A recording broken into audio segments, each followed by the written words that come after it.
Acidity বা অম্বল, যেটা আমাদের দৈনন্দিন জীবনের একটি সাধারণ সমস্যা হয়ে দাঁড়িয়েছে, যা আমাদের স্টমাক অর্থাৎ পাকস্থলীর অতিরিক্ত হাইড্রোক্লোরিক অ্যাসিড নিঃসরণ বা তার অস্বাভাবিকভাবে জমার ফলে ঘটে থাকে। এর ফলস্বরূপ কী হয়, আমাদের বিভিন্ন রকম সমস্যায় ভুগতে হয়, যেমন হচ্ছে মুখ জ্বালা করা, পেট ফাঁপা, পেট ব্যথা করা, বদহজম, বমি বমি ভাব, টক ঢেকুর ওঠা, এই সমস্ত সমস্যায় ভুগতে হয়। ফলে কি করি আমরা নিজেরাই যে কোনো কাউন্টার থেকে মেডিসিন নিয়ে সেলফ মেডিকেশন করে থাকি। এর ফলে আমাদের ভুগতে হয় অনেকগুলি বড় ধরনের সমস্যায়। তো আজকের ভিডিওতে তেমনই একটি মেডিসিন সম্পর্কে আলোচনা করব, জানবো সেই মেডিসিনটি সঠিক ব্যবহার সম্পর্কে, অর্থাৎ কোন কোন কন্ডিশনে কী কী সমস্যা দেখা দিলে ডাক্তারবাবুরা সাজেস্ট করে থাকেন এই ক্যাপসুলটিকে ব্যবহার করার জন্য, এর সঠিক ডোজ কী, কোন ডোজে ব্যবহার করলে আমরা এই ক্যাপসুলটির সঠিক উপকারটি পাব, তাছাড়া এর কি কোনো সাইড ইফেক্ট আছে কি না, যদি থাকে সেগুলো কি কি আসতে পারে, এবং এই ক্যাপসুলটি দীর্ঘদিন একটানা ব্যবহার করলে কি কি সমস্যা ঘটতে পারে। তার সাথে সাথে জানব এই ক্যাপসুলটির যে মেন সল্ট, এর যে মূল উপাদানগুলি সেগুলি কি কি এবং কিভাবে কাজ করে, সমস্ত বিষয়ে বিস্তারিত আলোচনা করব। তো তার আগে আপনি যদি আমার চ্যানেলে নতুন হয়ে থাকেন, প্লিজ চ্যানেলটিকে সাবস্ক্রাইব করে সম্পূর্ণ ভিডিওটি দেখতে থাকুন। তো আজকের আলোচ্য বিষয় যে ক্যাপসুলটিকে নিয়ে, যেটি হলো অ্যারিস্টো ফার্মাসিউটিক্যাল প্রাইভেট লিমিটেড কোম্পানির প্যান্টপ ডিএসআর ক্যাপসুলটি সম্পর্কে, যার মেন সল্ট, যার মূল উপাদানগুলি হলো প্যান্টোপ্রাজোল সোডিয়াম গ্যাস্ট্রো রেজিস্ট্যান্স এবং ডোমপেরিডন প্রোলং রিলিজ ক্যাপসুল। তো কখন ডাক্তারবাবু এই ক্যাপসুলটিকে আমাদের সাজেস্ট করে থাকেন ব্যবহার করার জন্য? তো সাধারণ যেসব সমস্যার জন্য আমরা এই ক্যাপসুলটিকে সেলফ মেডিকেশন করে থাকি সেগুলো হলো অ্যাসিডিটি, অর্থাৎ যেটাকে আমরা চলতি ভাষায় গ্যাস বলি, অম্বল। এর ফলে কি হয়, দেখা যায় যে আমাদের গলা বুক জ্বালা করা, পেট ফাঁপা, টক ঢেকুর ওঠা, বদহজম, পেট ব্যথা করা, বমি বমি ভাব, এসব সমস্যাগুলো দেখা দেয়। তো এইসব সমস্যাগুলো যখন দেখা যায় তখন আমরা এই মেডিসিনটিকে সেলফ মেডিকেশন করে থাকি। এছাড়া ডাক্তারবাবুরা যে কারণে এই মেডিসিনটি আমাদের দিয়ে থাকেন, যদি আমাদের পেপটিক আলসার দেখা দেয়, যেটাকে আমরা স্টমাক আলসার বলি, সেই স্টমাক আলসারের ক্ষেত্রে ডাক্তারবাবুরা সাজেস্ট করে থাকেন এই ক্যাপসুলটিকে আমাদের ব্যবহার করার জন্য। এছাড়াও জোলিঞ্জার এলিসন সিন্ড্রোম নামে একটি সমস্যা দেখা যায়, যেখানে কি হয় যে আমাদের পাকস্থলীর যে হাইড্রোক্লোরিক অ্যাসিড নিঃসরণ সেটি স্বাভাবিকের তুলনায় অনেকটা বেড়ে যায়। তো সেই অ্যাসিড নিঃসরণকে কন্ট্রোল করতে, স্টিমুলেট করতে ডাক্তাররা এই প্যান্টপ ডিএসআর ক্যাপসুলটিকে আমাদের ব্যবহার করতে দিয়ে থাকেন। এছাড়াও আরেকটি কন্ডিশন দেখা যায় জিইআরডি নামে, গ্যাস্ট্রো এসোফেগাল রিফ্লাক্স ডিজিজ, যেটাকে আমরা অ্যাসিড রিফ্লাক্স বা রিফ্লাক্স এসোভেগাইটিস বলি। এতে কি হয়, দেখা যায় যে স্টমাকের হাইড্রোক্লোরিক অ্যাসিড ব্যাকফ্লো হয়ে আমাদের এসোভেগাসে চলে আসে, ফলে কি হয় আমাদের গলা জ্বালা করার মতো সমস্যা দেখা দেয়। সেক্ষেত্রেও ডাক্তাররা সাজেস্ট করে থাকেন এই প্যান্টপ ডিএসআর ক্যাপসুলটিকে।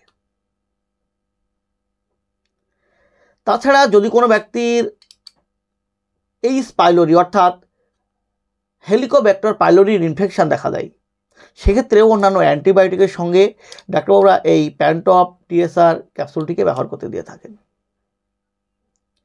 এই সমস্যাগুলি ছাড়াও আরও অনেক ক্ষেত্রে ডাক্তারবাবুরা ব্যবহার করতে দিয়ে থাকেন এই ক্যাপসুলকে। তবে আজকে জানবো এই ক্যাপসুলটি কিভাবে কাজ করে আমাদের শরীরে, এর মোড অফ অ্যাকশান কী। তো এর মধ্যে থাকা যে প্যান্টোপ্রাজোল সোডিয়াম গ্যাস্ট্রো রেজিস্ট্যান্স, যেটি একটি পিপিআই অর্থাৎ প্রোটন পাম্প ইনহিবিটর, এটি কি করে, আমাদের স্টমাকের যে এইচসিএল সিক্রেশন, সেই এইচসিএল সিক্রেশনকে স্টিমুলেট করার কাজ করে। এছাড়াও এতে থাকা ডোমপেরিডন, যেটি ডোপামাইন রিসেপ্টর ব্লকার হিসাবে কাজ করে, এটি কি করে, আমাদের স্টমাক অর্থাৎ পাকস্থলী এবং পাকস্থলীর গতিশীলতাকে বাড়িয়ে দেয়। ফলে কি হয়, আমরা যে খাবার খাই সেই খাবারটি দ্রুত আমাদের স্টমাক থেকে নিচের দিকে নামতে সাহায্য করে, অর্থাৎ হজম করতে সাহায্য করে। ফলে যে বমি বমি ভাব, বমি, এইসব সমস্যাগুলো কমে যায়।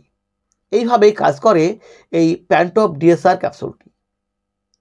তো কী কী সাইড ইফেক্ট আসতে পারে এই ক্যাপসুলটি ব্যবহার করাকালীন? তো এই ক্যাপসুলটি ব্যবহার করাকালীন যে মোস্ট কমন সাইড ইফেক্টগুলো লক্ষ্য করা যায়, যেমন হচ্ছে ড্রাই মাউথ, অর্থাৎ মুখ শুকিয়ে যাওয়ার মতো সমস্যা দেখা দিতে পারে। তাছাড়া ডিজিনেস, হেডেক, অর্থাৎ মাথা ঘোরা, মাথা যন্ত্রণার মতো সমস্যা দেখা দিতে পারে। এছাড়াও অ্যাবডোমিনাল পেন, অর্থাৎ পেটে ব্যথা, জয়েন্ট পেন, এরকম সমস্যা দেখা দিতে পারে। এই সমস্যাগুলি ছাড়াও আপনি যদি এই ক্যাপসুলটি ডাক্তারবাবুর পরামর্শ ছাড়া দীর্ঘদিন একটানা যদি আপনি নিজে নিজে ব্যবহার করেন, সেক্ষেত্রে অনেকগুলি সমস্যায় ভুগতে হতে পারে আপনাকে। যেমন হচ্ছে পুষ্টি শোষণে বিঘ্ন ঘটা, তার মধ্যে একটি হচ্ছে যেমন ক্যালসিয়াম শোষণ হ্রাস, অর্থাৎ এই ক্যাপসুলটি যদি আপনি একটানা দীর্ঘদিন ব্যবহার করেন, সেক্ষেত্রে আমাদের শরীরে ক্যালসিয়ামের ঘাটতি দেখা দিতে পারে।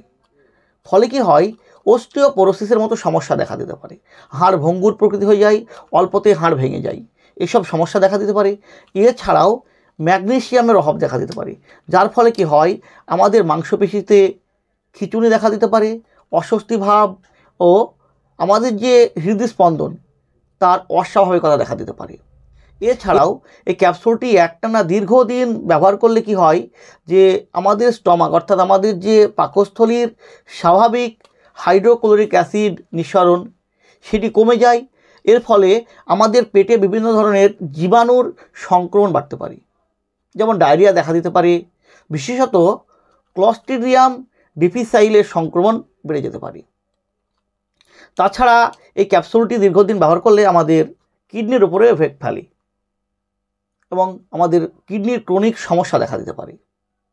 তাই এই মেডিসিনটি কখনোই সেলফ মেডিকেশন করবেন না, একজন ডাক্তারের সঙ্গে পরামর্শ নিয়ে তিনার নির্ধারিত দেওয়া নিয়মে ব্যবহার করবেন। তো কোন ডোজে মেডিসিনটি আপনি ব্যবহার করবেন, এর সঠিক ডোজ কি? দেখুন, একজন রোগীর ডোজ নির্ভর করে তার রোগের সিভিয়ারিটির উপর, তার শারীরিক কন্ডিশন, তার ওজন, তার বয়স, সমস্ত কিছুর উপর নির্ভর করে একজন রোগীর ডোজ নির্ধারণ করা হয়। আর এছাড়াও এক একটি রোগের ক্ষেত্রে এক এক ধরনের ডিউরেশন দেওয়া থাকে, কোর্স ডিউরেশন দিয়ে থাকেন। এছাড়াও এক একটি রোগের ক্ষেত্রে এক একটা কোর্স ডিউরেশন দিয়ে থাকেন ডাক্তারবাবুরা। তাই কোন কারণে আপনি ব্যবহার করছেন তার উপর নির্ভর করে ডাক্তারবাবুরা একটি ডোজ সিলেক্ট করে দেন এবং একটা নির্ধারিত সময় দেন যে এতদিন পর্যন্ত আপনাকে খেতে হবে। তাই সেলফ মেডিকেশন না করে একজন ডাক্তারের সঙ্গে কনসাল্ট করে তিনার নির্ধারিত দেওয়া নিয়মে, তিনার নির্ধারিত ডোজে মেডিসিনটি ব্যবহার করলে আপনি সঠিক উপকারটি পাওয়ার পাশাপাশি আপনাকে সমস্যায় পড়তে হবে না। তো বন্ধুরা, এই ছিল প্যান্টপ ডিএসআর ক্যাপসুলটির সম্পর্কে একটি ছোট্ট ভিডিও। ভিডিওটি যদি আপনার ভালো লেগে থাকে, যদি কোনো উপকার এসে থাকে, প্লিজ চ্যানেলটিকে সাবস্ক্রাইব করে লাইক দিতে ভুলবেন না। সুস্থ থাকবেন, ভালো থাকবেন। আবারও দেখা হবে হেলথ রিলেটেড, মেডিসিন রিলেটেড অন্য কোনো ভিডিওতে। আজ এই পর্যন্তই, ধন্যবাদ।